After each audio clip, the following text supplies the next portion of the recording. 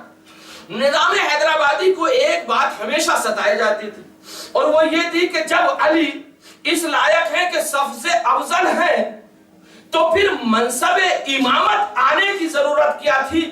منصب رسالت علی کو کیوں نہ ملا؟ یہ نظام حیدرآبادی کا سوال تھا اور انہوں نے یہ عقیدہ اپنا علماء اہل شیعت کے پاس میں رکھا تھا. ایک صاحب مجلس پڑھنے کے لیے گئے. نظام حیدرآبادی کی خاصیت یہ تھی کہ جو بھی مجلس پڑھنے کے لیے جاتا تھا اس سے ملنے کے لیے خود جاتے تھے یا اسے اپنے یہاں بلاتے تھے. اور وہ کہنے لگے حضور ایک بات سمجھ میں نہیں آتی. نظام حیدرآبادی مولانا سے کہنے لگے ایک بات سمجھ میں نہیں آتی کہ جب علی اتم و افضل ہیں کائنات کے اندر تو پھر منصب رسالت کو ختم کرنے کی ضرورت کیا تھی؟ منصب امامت دینے کی انہیں ضرورت کیا تھی؟ منصب رسالت ہی دے دیا جاتا.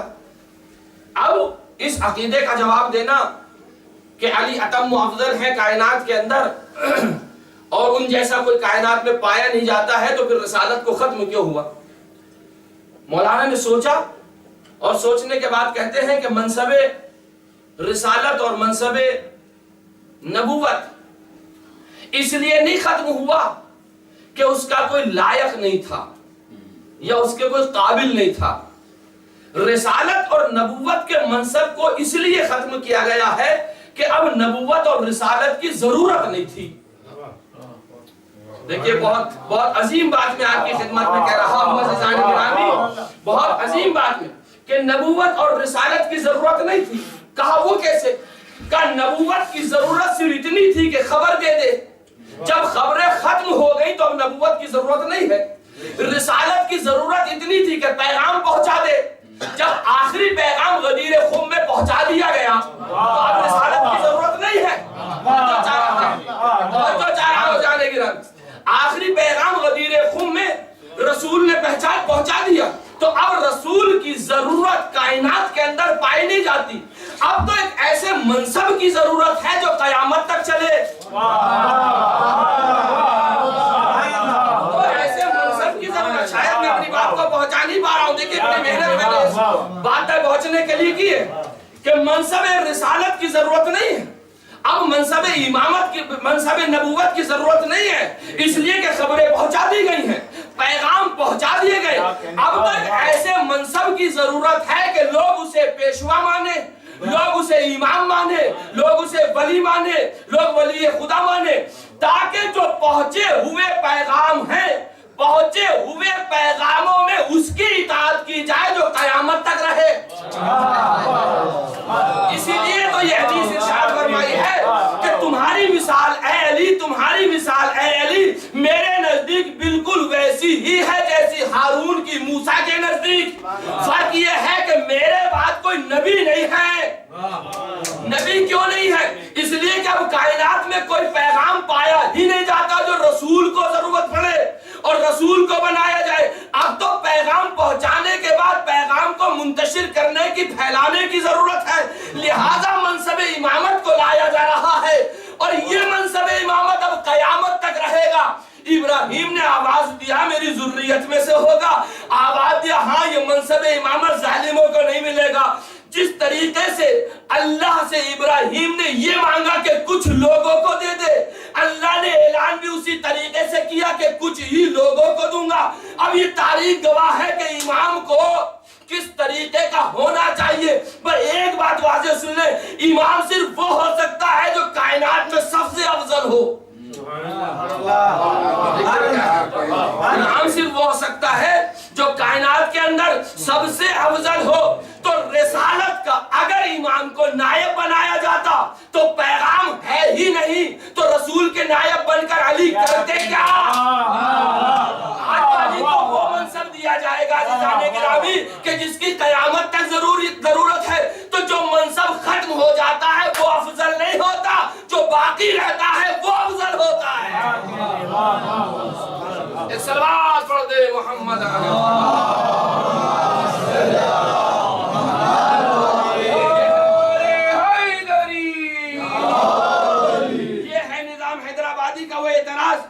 جس کو کتنے سلیقے سے بتایا جائے۔ اب سوال یہ پیدا ہوتا کہ جو آج کی تاریخ ہے، اور میں نے اتنا مقدمہ بنایا ہے امامت کے مسئلے میں، اس لیے کہ کل کی جو تاریخ تھی وہ 7 صفر تھی، اور 7 صفر میں ہمارے حضرت امام موسیٰ کاظم علیہ السلام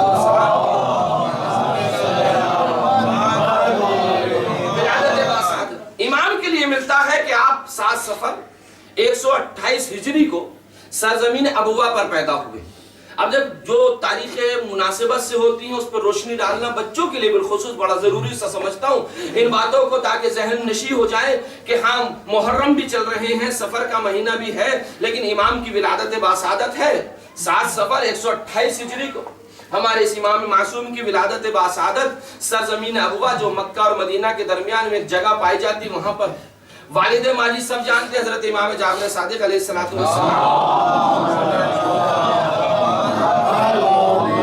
اور والدہ ماجدہ آپ کی حمیدہ خاتون ہیں جو بربر افریقہ کی رہنے والی تھیں، اور امام علیہ السلام کی والدہ ماجدہ۔ امام علیہ السلام کی خاصیت میں یہ ملتا ہے کہ جس وقت 128 ہجری میں امام ہفتم کی ولادت ہوئی ہے تو اس وقت دور بنو امیہ چل رہا تھا، اور بنو امیہ کا آخری خلیفہ تھا مروان الحمار۔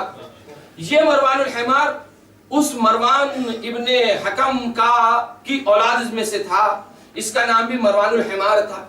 128 ہجری میں یہ مروان الحمار کا دور تھا، اور چھٹے امام علیہ السلام بحیات تھے۔ 128 ہجری سے لے کر کے اور 132 ہجری تک تقریباً 4 سال مروان الحمار کی حکومت رہی، اور 132 ہجری میں یہ بنو امیہ کا خاتمہ ہو گیا۔ 132 ہجری میں بنو امیہ کا خاتمہ ہو گیا۔ اب حکومت کا اقتدار 132 ہجری سے آیا ہے بنی عباس کے ہاتھوں میں۔ بنو امیہ اور بنو عباس کا ایک چھوٹا سا فرق یہ ہے، بنو امیہ جو ہیں وہ عبد شمس کی پالی ہوئی اولاد کے ذریعے سے ان کا شجرہ پہنچا۔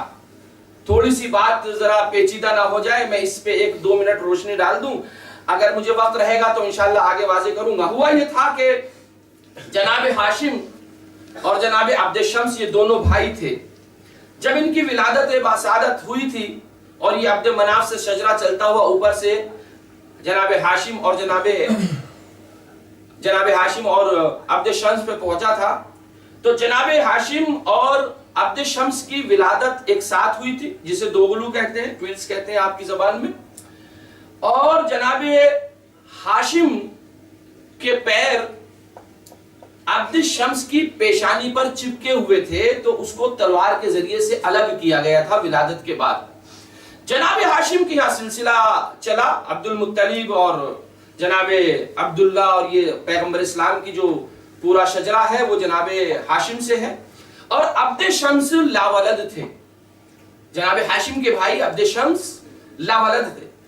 عبد شمس نے اس زمانے میں ایک غلام لیا اور اس غلام کو پالا تھا، اور اس غلام کو غلامی کی وجہ سے اس کا نام امیہ رکھا تھا۔ عبد شمس نے ایک غلام لیا تھا اور اس کا نام امیہ رکھا تھا۔ امیہ غلام کو کہتے ہیں، غلام کو امیہ کہتے ہیں۔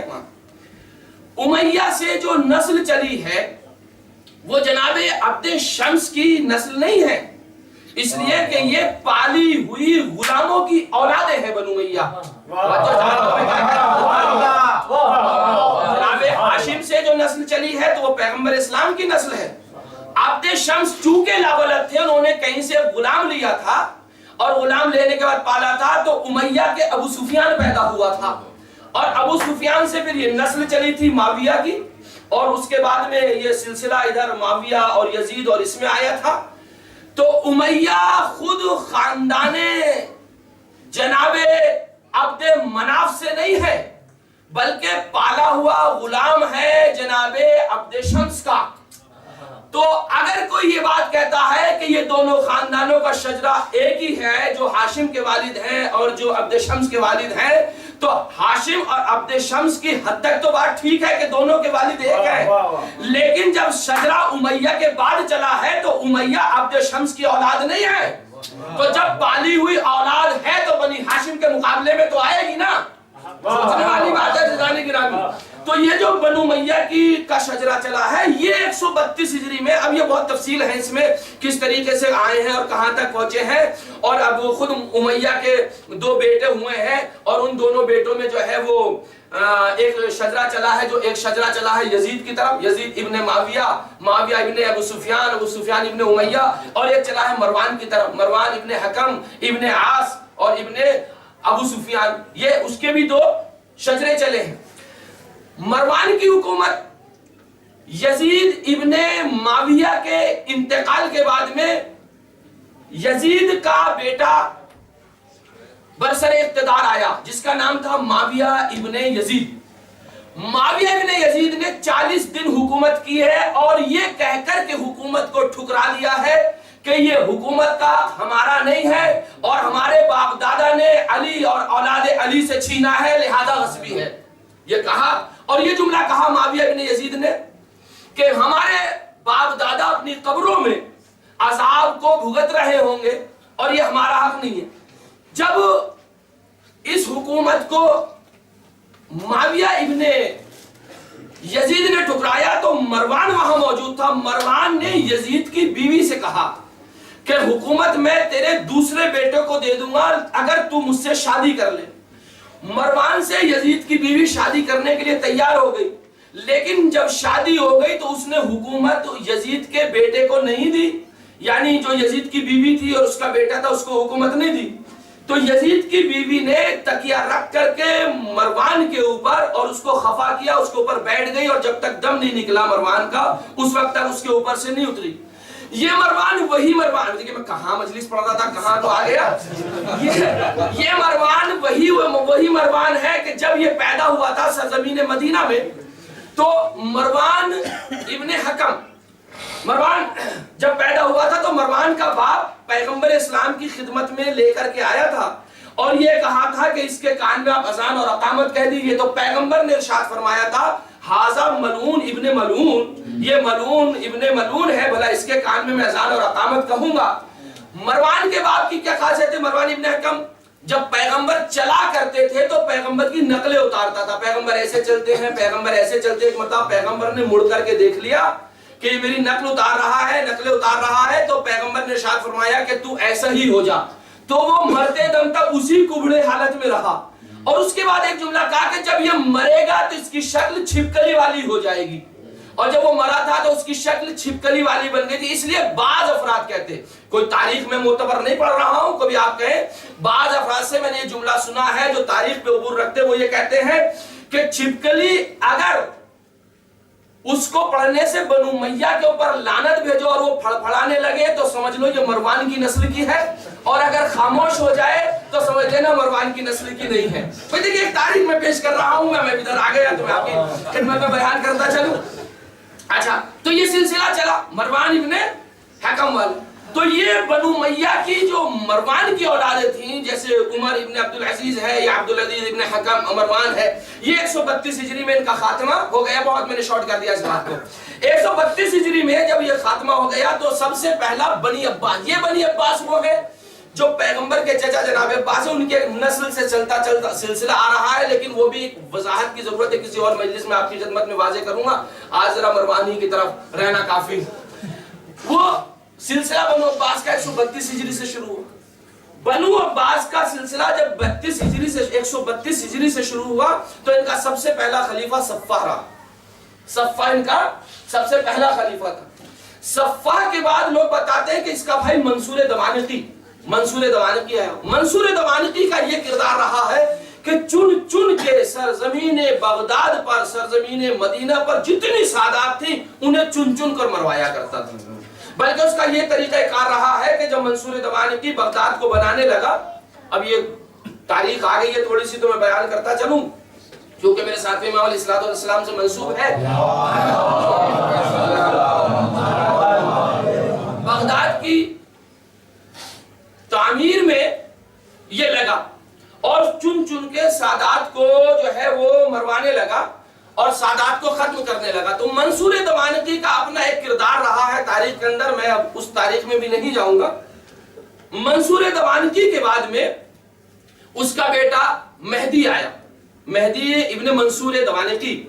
اور مہدی کے بعد میں اس کا بیٹا ہادی ابن مہدی ابن منصور دوانقی آیا۔ یہ وہ سلسلہ ہے جس کی چین اس طریقے سے ہے کہ 132 ہجری سے لے کر کے 4 سال تک یعنی 136 ہجری تک صفوہ نے حکومت کی ہے، ادھر امام جعفر صادق علیہ السلام ہے، اور 136 ہجری سے لے کر کے اور 12 سال تک منصور دوانقی رہا ہے۔ منصور دوانقی کی حکومت چلی ہے جو چھٹے امام جعفر صادق علیہ السلام 148 ہجری میں جب وہ ہمارے چھٹے امام علیہ السلام کی شہادت ہو گئی تو 148 ہجری سے لے کر کے اور ہمارے 7ویں امام کی آخری عمر تک اس وقت تک دور جو ہے وہ مہدی کا اور ہادی کا اور ہارون رشید کا رہا۔ امام علیہ السلام نے جو سب سے زیادہ سخت دور دیکھا ہے وہ منصور دوانقی کا دور بھی دیکھا، مہدی کا بھی دور دیکھا، ہادی کا بھی دور دیکھا، اور امام علیہ السلام نے جو ہے وہ ہارون رشید کا دور بھی دیکھا لعنت اللہ علیہم۔ ان سب کے اوپر اللہ کی لعنت ہو۔ امام موسیٰ کاظم علیہ السلام کے اوپر یہ پابندی تھی کہ آپ اپنے چاہنے والوں سے نہیں ملیں گے۔ پہلی بات تو یہ تھی کہ ہمارے 7ویں امام کے زمانے میں جتنے بھی امام کے چاہنے والے تھے ان کے اوپر پابندی تھی کہ آپ کوئی بھی موسیٰ کاظم سے نہیں ملے گا اور ان سے جا کر کے ملاقات نہیں کرے گا۔ طولانی نہ ہو جائے، میری بحث کو بڑی جلدی سے سمیٹ رہا ہوں اس لیے کہ بہت قریب ہو رہے ہیں۔ دوسری طرف تو منصور دوانقی اور ہمارے چھٹے امام منصور دوانقی اور ہمارے 7ویں امام ہادی اور مہدی اور ہارون رشید اور ہمارے 7ویں امام، یہ ایک وہ دور چلتا چلا۔ ہارون رشید کے زمانے میں جب ہمارے امام علیہ السلام کا ایک واقعہ سن لیجئے اور شاید اسی پہ میں ختم دعا کر دوں۔ ہارون رشید کے زمانے میں ایک علی ابن یقطین ہوا کرتے تھے۔ علی ابن یقطین کی خاصیت یہ تھی کہ مولا کے بہت زیادہ چاہنے والے تھے اور مولا سے بہت زیادہ محبت رکھتے تھے۔ علی ابن یقطین کو ہارون رشید نے اپنی حکومت کا وزیر اعظم بنانا چاہا تو علی ابن یقطین کوئی بھی نیا کام کرتے تھے تو وہ اپنے 7ویں امام سے جا کے پوچھا کرتے تھے، مولا ہارون مجھے اپنا نائب بنا رہا ہے، حکومت کا سلطنت کا وزیر اعظم بنا رہا، آپ کی مرضی ہے، میں تو یہ چاہتا ہوں چھوڑ دوں۔ امام علیہ السلام ارشاد فرماتے ہیں کہ تم ہماری مدد کرتے رہو ہم تمہاری مدد کرتے رہیں گے۔ یہ امام کا جملہ ہے علی ابن یقطین کے لیے، یعنی تم ہمارے چاہنے والوں کی مدد کرتے رہو ہم تمہاری مدد کرتے رہیں گے۔ ہارون رشید کے زمانے میں ہوا یہ کہ ہارون رشید نے علی ابن یقطین کو ایک خلعت دی تھی، ایک تحفہ دیا تھا اور وہ خلعت دی علی ابن یقطین کو۔ جیسے ہی وہ تحفہ اور خلعت علی ابن یقطین نے امام موسیٰ کاظم علیہ السلام کو عطا فرمائی تو امام علی ابن یقطین کو ہارون رشید نے دی تو علی ابن یقطین نے یہ چیز تحفے کے طور پر اور کچھ درہم و دینار کے ساتھ اپنے امام کی خدمت میں بھیج دی۔ امام علیہ السلام نے وہ دینار یا وہ درہم لے لیے اور اس تحفے کو واپس کر دیا اور یہ کہہ کر کے واپس کیا کہ یہ تمہارے کام میں آئے گا، کوئی بات نہیں ہے۔ اس نے لیا، امام کے یہاں سے آیا اور آنے کے بعد میں اسے رکھ دیا۔ علی ابن یقطین کا کسی اپنے ہی صحابی سے اپنے ہی غلام سے کسی بات پر مناظرہ ہو گیا، کچھ لڑائی جھگڑا تھوڑی سی ہوئی تو علی ابن یقطین کی شکایت ہارون رشید سے اس کے غلام نے کر دی اور کہا کہ حضور جس پہ آپ اتنا اعتبار رکھتے ہیں اور امام جس کو آپ نے وزیر اعظم بنایا ہے وہ امام موسیٰ کاظم کا چاہنے والا ہے، آپ کا چاہنے والا نہیں، اور آپ نے جو تحفہ دیا تھا وہ بھی امام موسیٰ کاظم کو اس نے بھیج دیا۔ بڑے اختصار کے ساتھ میں واقعہ پڑھ رہا ہوں امام کس طریقے سے مدد فرماتے ہیں۔ خیر وہ ہارون رشید نے علی ابن یقطین کو بلایا کہ علی ہم نے تمہاری شکایت سنی ہے اور سنا ہے کہ ہم نے جو تمہیں تحفہ دیا تھا خلعت دی تھی تم نے وہ اپنے امام کو دے دی ہے۔ کہا نہیں وہ میرے پاس میں رکھی ہوئی ہے۔ کہا کیا دکھا سکتے ہو؟ کہاں دکھا سکتا ہو؟ ابھی منگا سکتے ہو؟ کہاں منگا سکتا ہو؟ اپنے غلام کو علی ابن یقطین نے بلایا، چابی دی، کا فلاں صندوقچی میں وہ خلعت ہے، وہ خلعت لے کر کے آیا ہارون کے سامنے تو کیا دیکھا جیسے ہارون نے دی تھی اس سے زیادہ اس نے اسے سجا کر رکھا تھا، باقاعدہ کپڑے میں لپیٹ کے عطر لگا کے اس نے رکھا تھا۔ تو آپ دیکھیے امام کے چاہنے والے زرنگ ہوتے ہیں، چالاک ہوتے ہیں۔ وہ ایک روایات میں آیا نا کہ امام زمانہ جل اللہ تعالیٰ فرجہ الشریف ظہور کی جو دعا کرتے ہیں اور آمادگی کرتے ہیں تو فوراً یہ معلوم ہوتے کہ امام کا ظہور ہو جائے، دوڑنا نہیں ہے بلکہ عقل سے بھی کام لینا ہے اور یہ دیکھنا کہ حقیقت میں کوئی اور تو نہیں ہے جو امام کا دعویٰ کر رہا۔ خیر وہ ایک روایت امام سے متعلق ہے۔ ایک مرتبہ علی ابن یقطین سے ہارون نے پوچھا کہ ابھی تم نے تمہیں ایسے سجا کے کیوں رکھا؟ اس میں تو خوشبو آ رہی ہے، ہم نے تو تمہیں سادہ دیا تھا۔